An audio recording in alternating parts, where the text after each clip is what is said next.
The summer heat in London was unbearable that Tuesday afternoon in July 2023. Thousands of tourists crowded around Buckingham Palace, their cameras clicking constantly as they tried to capture the perfect shot of the famous royal guards. Among them was Marcus Chen, a 28-year-old software developer from San Francisco, who had saved up for 2 years to take this dream vacation to Europe. Marcus had always been fascinated by British culture, especially the traditions surrounding the royal family. He spent hours watching documentaries about the Queen's Guard, reading about their rigorous training and unwavering discipline, the red tunics, the towering bearskin hats, the precision of their movements during the changing of the guard ceremony. Everything about them seemed almost mythical to him. As he stood there with his phone ready, Marcus noticed something that many tourists seemed to misunderstand. A group of teenagers from what sounded like Australia were laughing and pointing at one particular guard stationed near the palace gates. The guard stood perfectly still, his rifle positioned precisely, his face showing no emotion whatsoever beneath the shadow of his iconic black bearskin hat. "Look at him, he's like a statue," one of the teenagers shouted, stepping closer to the guard. "I bet he can't even blink." Marcus watched as more tourists began gathering around this particular guard, whose name tag read Guardsman Thompson. The crowd grew larger as people started taking selfies right next to him, some even making funny faces or silly poses. A few tourists waved their hands directly in front of the guard's face, trying to get some kind of reaction. What bothered Marcus most was how some visitors seemed to think these were just actors or performers hired for entertainment. He had read enough about the Queen's Guard to know these were real soldiers, highly trained members of the British Army who took their duties incredibly seriously. These weren't theme park employees. In costumes, they were professional military personnel, responsible for protecting one of the most important buildings in the United Kingdom. The misconceptions about the Royal Guards had been growing for years, especially with social media. Many people believed they were forbidden from moving, speaking, or reacting in any way while on duty. Viral videos and memes had spread the idea that these guards were like living statues, completely unable to respond to anything happening around them. This wasn't entirely accurate, but the myth had taken on a life of its own. Marcus positioned himself about 10 feet away from Guardsman Thompson, respectfully keeping his distance while still being able to observe the situation. He noticed how the guard's eyes would occasionally shift, scanning the crowd for potential threats or disturbances. These weren't mindless robots, they were alert, professional soldiers doing their job. The afternoon sun beat down mercilessly, and Marcus couldn't imagine how uncomfortable it must be wearing that heavy wool uniform and tall bearskin hat in such heat. He had read that those hats could weigh up to 2 pounds and that the full uniform could be incredibly hot, especially during summer months. Yet Guardsman Thompson stood there without showing any signs of discomfort, maintaining his professional composure despite the challenging conditions. As the crowd around the guard continued to grow, Marcus noticed a middle-aged man with an expensive camera pushing through the group. The man, who appeared to be in his 50s with graying hair and wearing a loud Hawaiian shirt, seemed determined to get the perfect shot. He was clearly American, based on his accent, and was talking loudly to his wife about getting the money shot for their vacation album. "Honey, stand right next to him." The man called out to his wife, a woman in her late 40s wearing a sun hat and carrying a large purse. "Get closer, he can't do anything." Marcus felt increasingly uncomfortable as he watched this scene unfold. The man was treating Guardsman Thompson like a prop in his personal photo shoot, completely ignoring the fact that this was a real person performing an important duty. The guard's job wasn't to entertain tourists or serve as a backdrop for vacation photos. He was there to protect the palace and maintain security. The Hawaiian shirt man grew more aggressive with his photo session, directing his wife to pose in various ways around the motionless guard. Other tourists began copying this behavior, seeing it as permission to treat the guard as a tourist attraction rather than a professional soldier. The situation was escalating, and Marcus could sense that something was about to happen. What most of these tourists didn't realize was that the Queen's Guard had specific protocols for dealing with disruptive behavior. While they were expected to maintain their composure and remain at their posts, they were absolutely authorized to take action if someone crossed certain boundaries. The guards weren't helpless statues, they were trained soldiers with the authority to protect themselves in the areas they were guarding.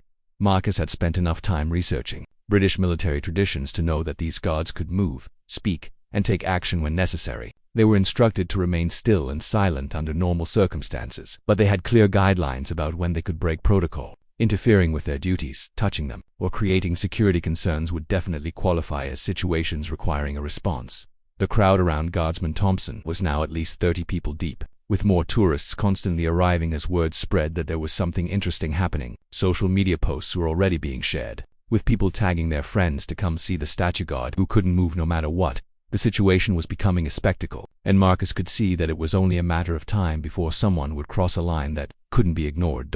As he continued watching, Marcus pulled out his own phone, not to take intrusive photos, but because he had a feeling that whatever was about to happen would be significant. Something in the way Guardsman Thompson's jaw had tightened slightly, almost imperceptibly, suggested that the guard's patience was being tested. The professional soldier was clearly aware of everything happening around him, and Marcus suspected that the crowd was about to learn a very important lesson about respect, boundaries, and the true nature of the Queen's Guard. The stage was set for an encounter that would soon become one of the most talked about tourist incidents in recent memory, showing the world that sometimes assumptions about people can be very, very wrong. The situation around Guardsman Thompson continued to escalate as more tourists joined the growing spectacle. Marcus watched in growing concern as the Hawaiian shirt man became increasingly bold with his photo requests. What had started as simple tourist photos was quickly turning into something much more problematic. "Come on, touch his hat," the man encouraged his wife, completely oblivious to the serious nature of what he was suggesting. "Nobody's going to stop you. These guys are like robots." Marcus wanted to intervene, to explain that this wasn't appropriate, but he hesitated. He didn't want to cause a scene himself, and part of him wondered if he was overreacting. Maybe the guards really were used to this kind of behavior from tourists. But deep down, he knew this wasn't right. The man's wife, looking somewhat uncomfortable with her husband's increasingly aggressive suggestions, reluctantly moved closer to the guard. She reached out tentatively toward the guard's red tunic, her hand hovering just inches away from the pristine uniform. The crowd around them grew silent, phones raised and ready to capture whatever happened next. At that moment, a young woman in her early 20s pushed through the crowd. She had bright pink hair and was wearing clothes that suggested she was probably a university student. Unlike the other tourists, she seemed to understand exactly what was happening and how inappropriate it was becoming. "Excuse me," she said loudly, addressing the Hawaiian shirt man directly. "You really shouldn't be doing this. These are real soldiers, not performers."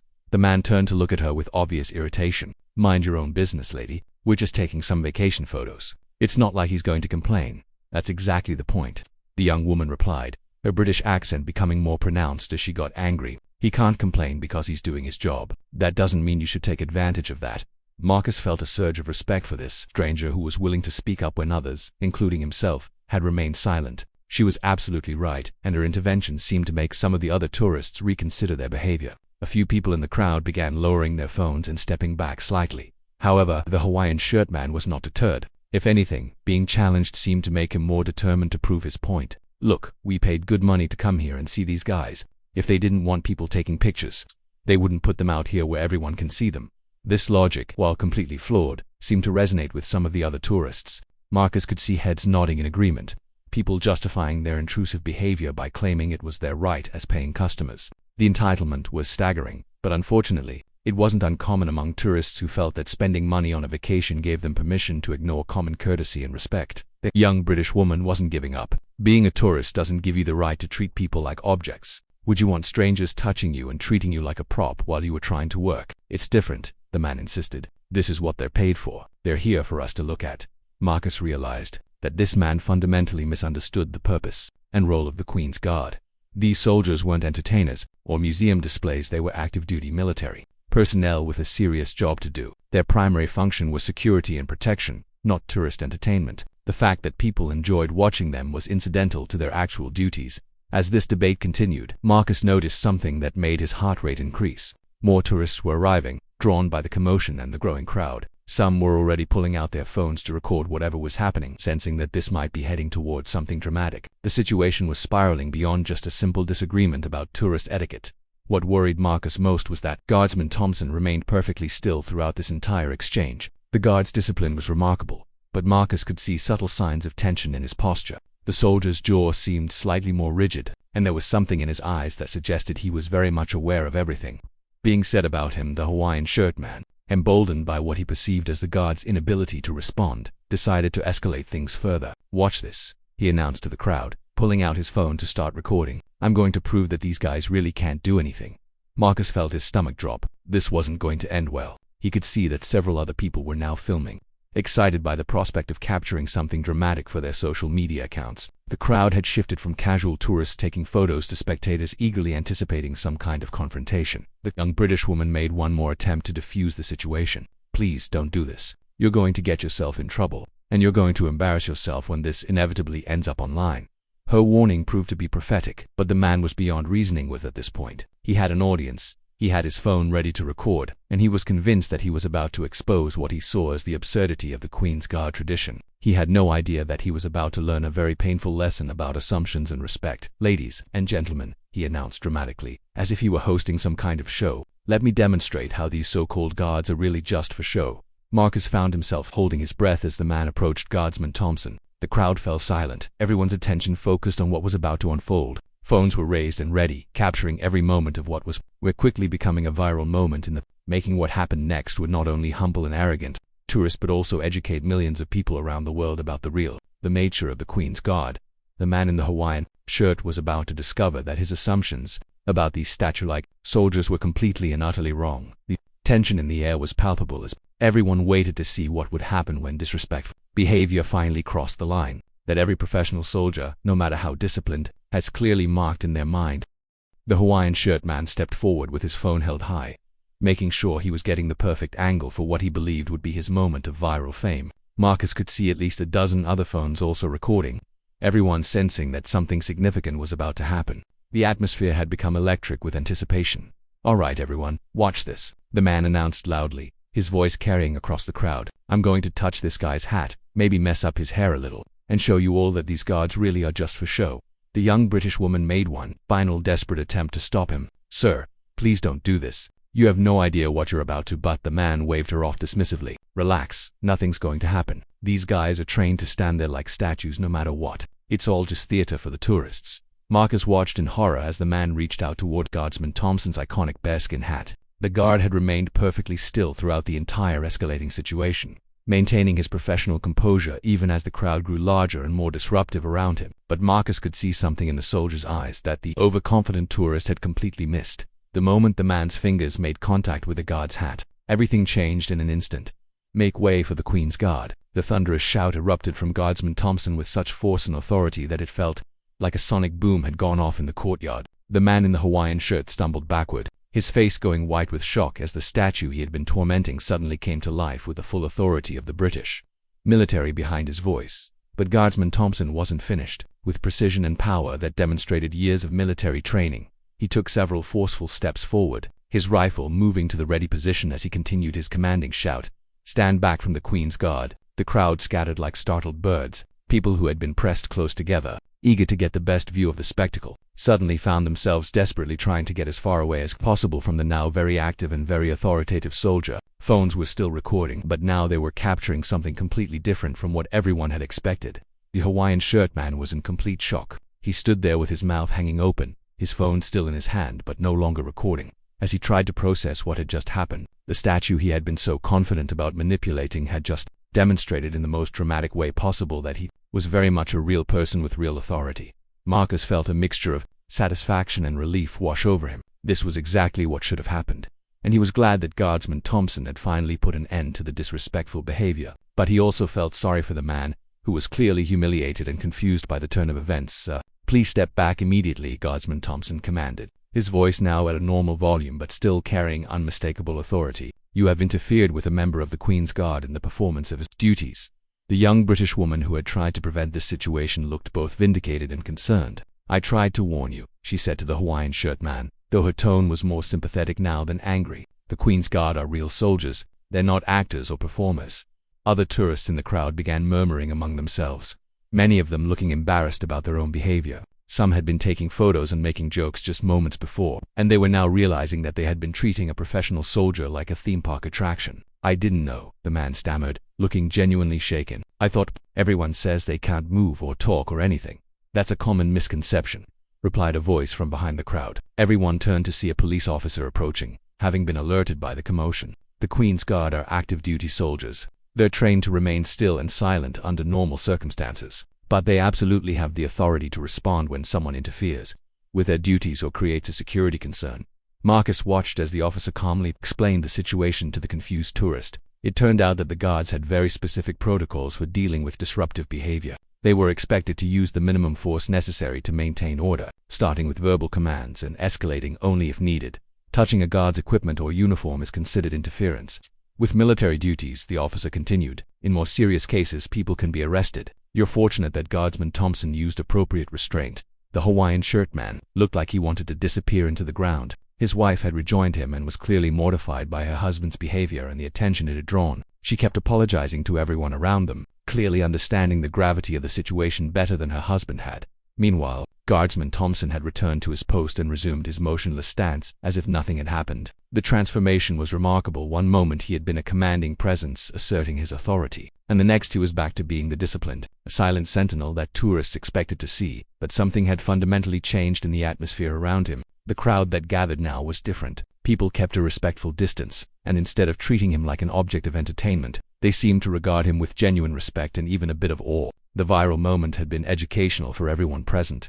Marcus realized that he had witnessed something truly special. This wasn't just about one tourist learning a lesson. It was about correcting a widespread misunderstanding that had been perpetuated by social media and popular culture. The idea that the Queen's Guard were helpless, mindless statues had just been dramatically and definitively proven false. As he looked around at the other tourists, Marcus could see that many of them were having the same realization. These weren't performers or decorative soldiers. They were real military personnel, deserving of the same respect that anyone would show to any professional doing their job.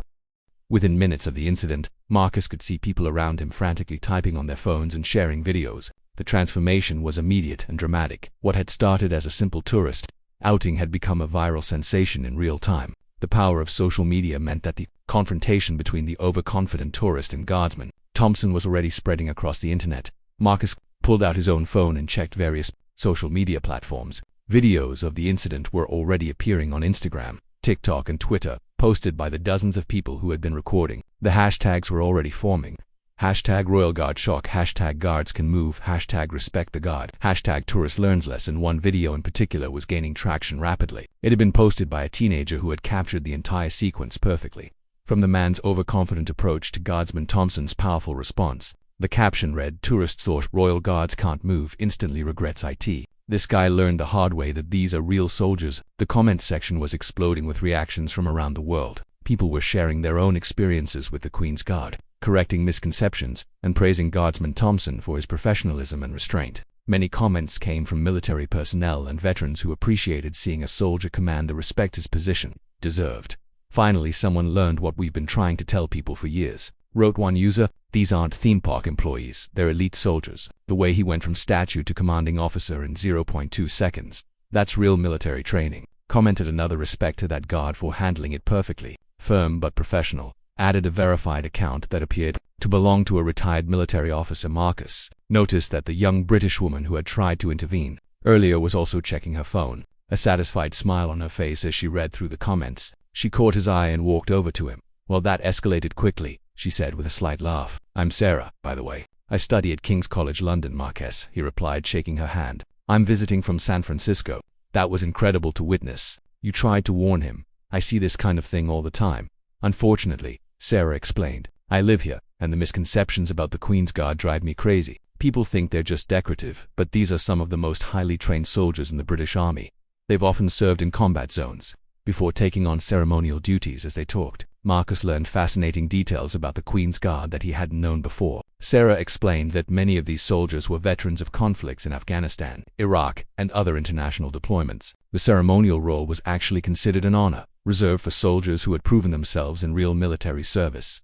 "The training to become a Queen's Guard is incredibly rigorous," Sarah continued. "They have to master not just the ceremonial aspects but also maintain their combat readiness. They're responsible for the security of some of the most important buildings and people in the country." Meanwhile, the Hawaiian shirt man and his wife were having what appeared to be a very serious conversation near the palace gates. Marcus could see that the man was finally beginning to understand the magnitude of his mistake. His wife seemed to be explaining something to him, probably helping him realize how his behavior had been inappropriate and potentially dangerous.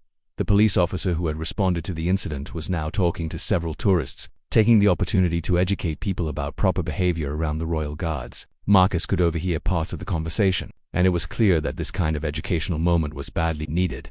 "The Guards have specific rules of engagement," the officer was explaining to a small group. "They're trained to use verbal commands first, then physical intervention if necessary. Touching their equipment or uniform, obstructing their duties, or creating security concerns will result in an immediate response." One tourist asked about the famous incidents where guards had marched through crowds or knocked people down. The officer nodded knowingly. "Those aren't accidents or shows of aggression," he explained. "The guards have patrol routes and schedules they must maintain. If someone is in their way, they'll give a warning shout. If the person doesn't move, they'll continue their march regardless. It's not personal, it's professional duty. Marcus was fascinated by this insight into the real world of the Queen's Guard. Like many tourists, he had seen viral videos of guards marching through crowds or appearing to attack tourists, but he had never understood the context behind these incidents. Now it was clear that these weren't random acts of aggression. They were professional soldiers following protocols and maintaining security. As the afternoon wore on, Marcus noticed that the entire atmosphere around Buckingham Palace had changed.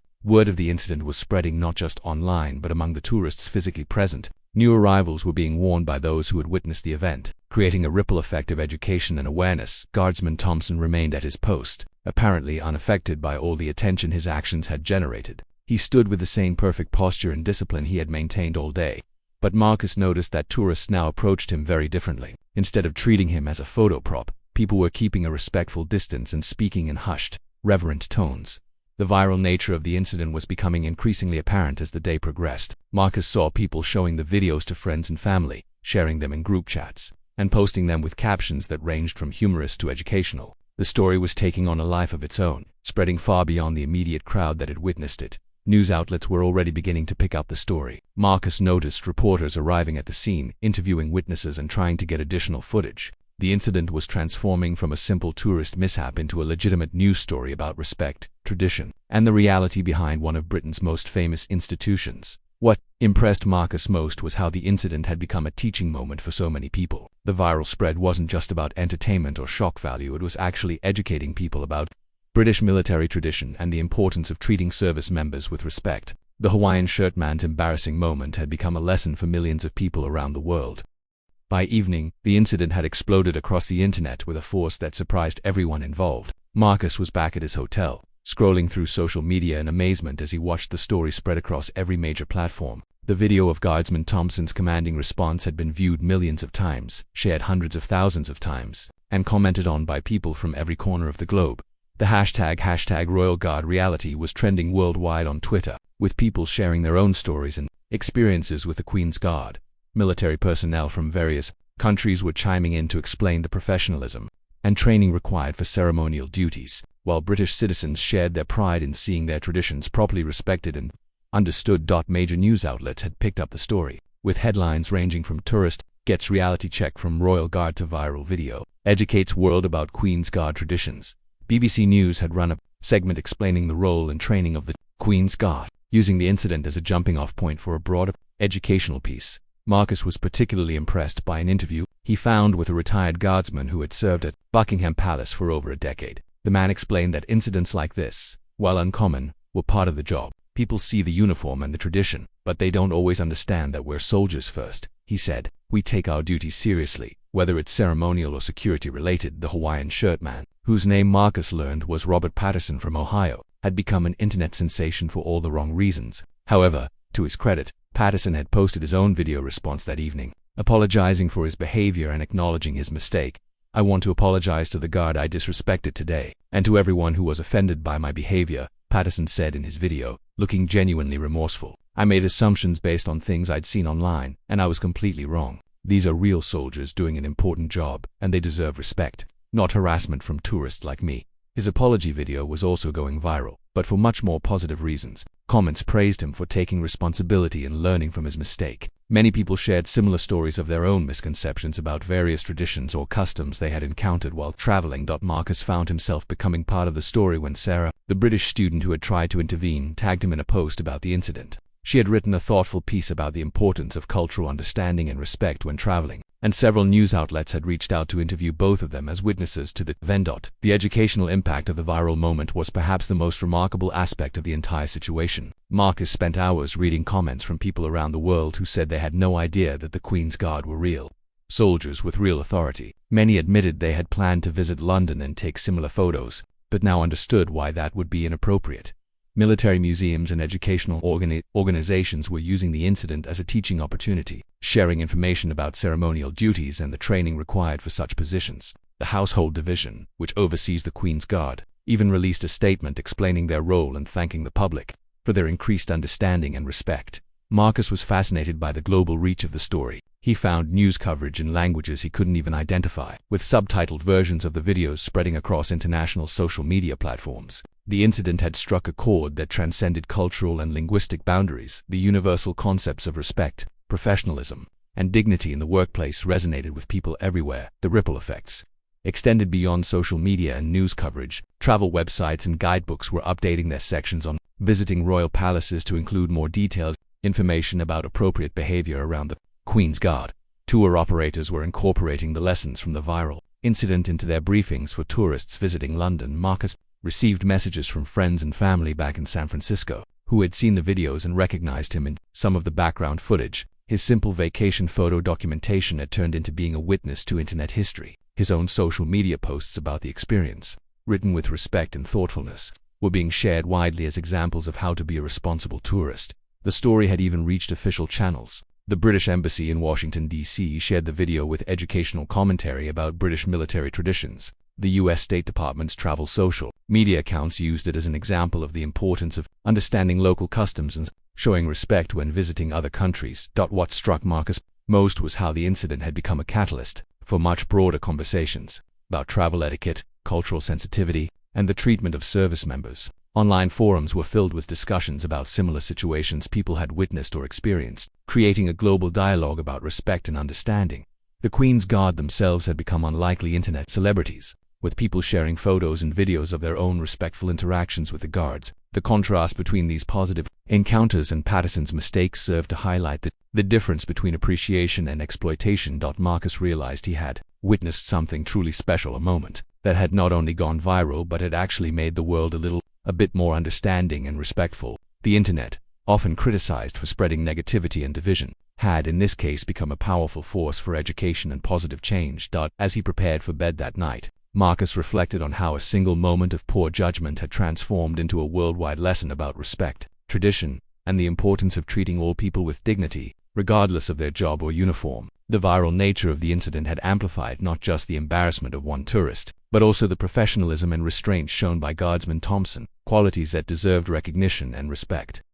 6 months later, Marcus returned to London for a business conference, and he couldn't resist visiting Buckingham Palace again. The incident from his previous trip had continued to have lasting effects, and he was curious to see if anything had changed in the way tourists interacted with the Queen's Guard. The difference was immediately apparent. As he approached the palace gates, Marcus noticed informational signs that hadn't been there during his first visit. The signs, written in multiple languages, explained the role of the Queen's Guard and provided guidelines for respectful behavior. They included QR codes linking to educational videos about the Guard's training and duties.